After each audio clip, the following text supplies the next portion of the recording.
बार फिर से साबित हो गया है कि अरविंद केजरीवाल जी जैसा सच्चा ईमानदार देशभक्त कट्टर ईमानदार नेता इस देश में नहीं है। जिनको गिरफ्तार करने के लिए भारतीय जनता पार्टी ने हजारों तरह की कुचक्र रचे, हजारों तरह की साजिशें रची।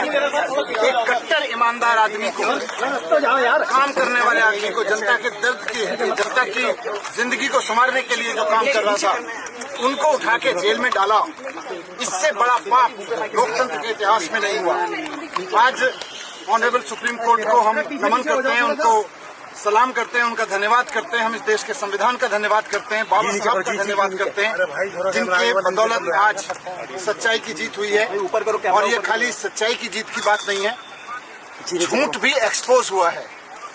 जिस तरह से आज ऑनरेबल सुप्रीम कोर्ट में ऑब्जर्वेशन दी गई, कहा गया कि केजरीवाल जी को ईडी की रिहाई से रोकने के लिए सीबीआई का पूरा गिरफ्तारी का मामला रचा गया। हम बार बार कह रहे थे, सिंघवी साहब ने, हमारे जो सीनियर एडवोकेट थे, उन्होंने ऑनरेबल कोर्ट के सामने बार बार ये शब्द दोहराया कि ये इंश्योरेंस अरेस्ट था। ये किसी गलत काम के लिए अरेस्ट नहीं किया गया था, कोई करप्शन के लिए अरेस्ट नहीं किया गया था। भारतीय जनता पार्टी चुनाव में नहीं जीत पाती, पार्टी को नहीं तोड़ पाती, तो एक इंश्योरेंस अरेस्ट किया गया कि इस आदमी को जेल में डाल दो तो इनकी पार्टी टूट जाएगी, इनकी सरकारें ध्वस्त हो जाएंगी। लेकिन मैं बाबा साहब को और संविधान को याद करते हुए, धन्यवाद करते हुए, ऑनरेबल सुप्रीम कोर्ट को धन्यवाद करते हुए, सिंघवी साहब का धन्यवाद करते हुए, आम आदमी पार्टी के एक एक कार्यकर्ता, एक एक लीडर, पार्षद, एमएलए, एमपी, सबको भी बधाई देना चाहता हूं, धन्यवाद देना चाहता हूं कि ऐसे संकट के समय में जब भारतीय जनता पार्टी अपनी पूरी ताकत के साथ, अपने पूरे चक्रों के साथ उनको उछलने की कोशिश कर रही थी, वो टूटे नहीं, हटे नहीं, झुके नहीं, सच्चाई के साथ लड़े रहे। सच्चाई की जीत हुई है, हम बहुत खुश हैं। आने वाले समय में इससे और सच्चाई के लिए लड़ने वालों को ताकत मिलेगी। बात सिर्फ केजरीवाल जी की नहीं है, जो भी आदमी सच्चाई के लिए लड़ रहा है उसको ताकत मिलेगी। ये हमारे सबके लिए बहुत भावुक पल है। हमारे बड़े भाई, हमारे मित्र, हमारे गुरु केजरीवाल जी, जिनको इस तरह से अंदर डाला गया जेल में, सबके लिए बहुत दुखद क्षण था। एक एक कार्यकर्ता के लिए बहुत दुखद क्षण था। लोग रोए हैं उनके लिए, इस बात के लिए लोग रोए हैं। लोगों ने प्रार्थनाएं की हैं, लोगों ने दुआएं की हैं, उनकी आज दुआएं सफल हुई हैं। मैं उनको भी धन्यवाद करना चाहता हूं। मैं ईश्वर को भी धन्यवाद करता हूं कि उन्होंने हमारी कार्यक्रम बता दिया। अभी पूरी लीगल प्रोसेस होगी। ऑनरेबल सुप्रीम कोर्ट के आदेश के अनुसार जिस तरह का लीगल बॉन्ड वगैरह है, उसके बाद में वहां से एक बार सारी फॉर्मेलिटीज पूरी होने के बाद में हमारे वकील जैसे हमें निर्देशित करेंगे। फिलहाल हम सभी मित्र लोग, सभी पार्टी के लोग, कुछ लोग मेरे साथ में, हम लोग साथ में थे। अभी हम केजरीवाल जी के घर जाएंगे। माता जी जो हम सबकी माता जी हैं, आदरणीय हैं, उनके आशीर्वाद लेंगे, पिताजी का आशीर्वाद लेंगे, भाभी जी के साथ मिलेंगे। अभी हम वहाँ झुकते हैं तानाशाह, झुकाने वाला चाहिए। अरविंद केजरीवाल ने देश के तानाशाह को झुकाने का काम किया। एक्साइज केस में कहीं कुछ नहीं मिला, किसी भी व्यक्ति के खिलाफ कुछ नहीं मिला। एक झूठ का पहाड़ खड़ा करके भारतीय जनता पार्टी ने, मोदी सरकार ने ईडी, सीबीआई का इस्तेमाल करके आम आदमी पार्टी को खत्म करने की कोशिश की, अरविंद केजरीवाल को खत्म करने की कोशिश की। लेकिन सच की जीत होती है, अन्याय का अंत होता है, तानाशाही का अंत होता है। और आज अरविंद केजरीवाल जी बाहर आएंगे और अब हरियाणा के चुनाव में भी हम लोग पूरे मजबूती के साथ जुटेंगे, दिल्ली के चुनाव में भी जुटेंगे और इस तानाशाह हुकूमत का अंत होगा। अब इसका समय नजदीक आ रहा है।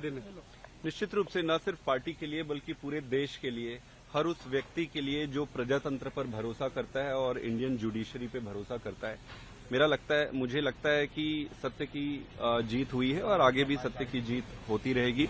कोर्ट ने जो भी निर्णय लिए हैं वो उसका स्वागत करते हैं और पूरा देश स्वागत करती है। हमारे देश के लिए ये बहुत इम्पोर्टेंट है कि जुडिशरी जिस तरीके से ऑर्डर्स दे रही है वो देश की जनता के अंदर एक विश्वास पैदा करे। चाहे राजनीति कितनी भी गंदी हो जाए, इतनी गंदी राजनीति होने के बाद भी देश की जो जुडिशरी है वो अबव द बोर्ड है और सत्य के पक्ष में हमेशा न्याय करती है। तो ये बहुत बड़ी बात है। ये कोई एक पार्टी का, एक व्यक्ति विशेष का बात नहीं है। जिसको मैं कहूं कि अरविंद केजरीवाल जी छूट गए। इस देश के लिए आज एक बहुत ऐतिहासिक दिन है। जब भी कोई तानाशाह या जब भी कोई ऐसी व्यवस्था किसी एक दूसरे व्यवस्था पर हावी होकर देश की प्रजातंत्र को खत्म करने की कोशिश करेगा तो जुडिशरी और देश की संवैधानिक व्यवस्थाएं सामने आएंगी और देश की रक्षा करेगी। एक लेकिन रिस्ट्रिक्शन वो अभी भी बरकरार है कि वो अपने ऑफिस नहीं जाएंगे, फाइल साइन नहीं करेंगे। इससे परेशानी तो और बढ़ती ही रहेगी। जो कहा जा रहा है काम नहीं हो रहा। इसको देखते हैं आगे क्या कर सकते हैं। आपकी बात बिल्कुल सही है, मैं आपकी बात से सहमत हूं, लेकिन इसको देखते हैं अभी जुडिशियल प्रोसेस में इसमें क्या ऑप्शन है उस पर देखते हैं। आज अखबारों में छपा है करीब 40 लोगों को एक्यूज बनाया गया था और मात्र 2 लोग आज जेल में बचे थे, तो बेल तो मिलनी तय थी। मगर जो सुप्रीम कोर्ट ने आज केंद्र सरकार की इन्वेस्टिगेटिंग एजेंसीज के बारे में कहा है, मुझे लगता है वो केंद्र सरकार के लिए बहुत बड़ी फटकार है। केंद्र सरकार की प्रीमियर एजेंसी को सुप्रीम कोर्ट ने कहा कि जो पिंजरे में तोते की बात सुप्रीम कोर्ट कहता था वो आज भी सीबीआई और इन्वेस्टिगेटिंग एजेंसी के लिए है। और ये बहुत ज़रूरी है कि ना सिर्फ सीबीआई इंडिपेंडेंट दिखे, इसका परसेप्शन हो कि ये इंडिपेंडेंट है। यानी कि कोर्ट ने कहा कि जिस बदमाशी से, छल कपट से सीबीआई ने देखा कि क्योंकि अरविंद केजरीवाल जी को बेल निचली अदालत ने दे दी, रेगुलर बेल दे दी,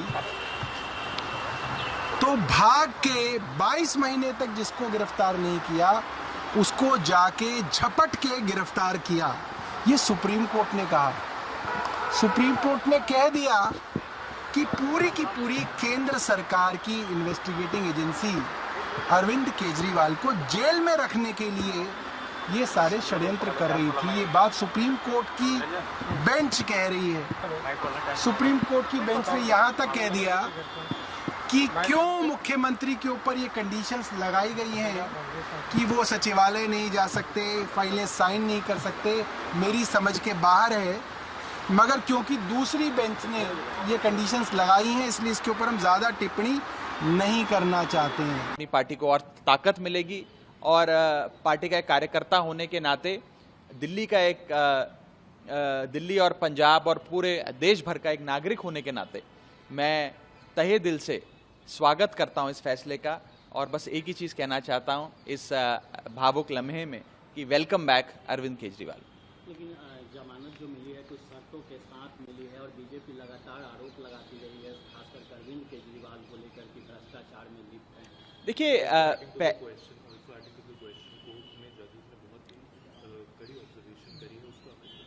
देखिए मुझे लगता है कि सुप्रीम कोर्ट का फाइनल ऑर्डर आने के बाद एक बार उसको पूरी तरीके से पढ़ने के बाद वकीलों के साथ बैठ के आगे की रणनीति बनाई जाएगी, पर्टिकुलरली कंडीशंस को लेकर जिसके तहत बेल दी गई है।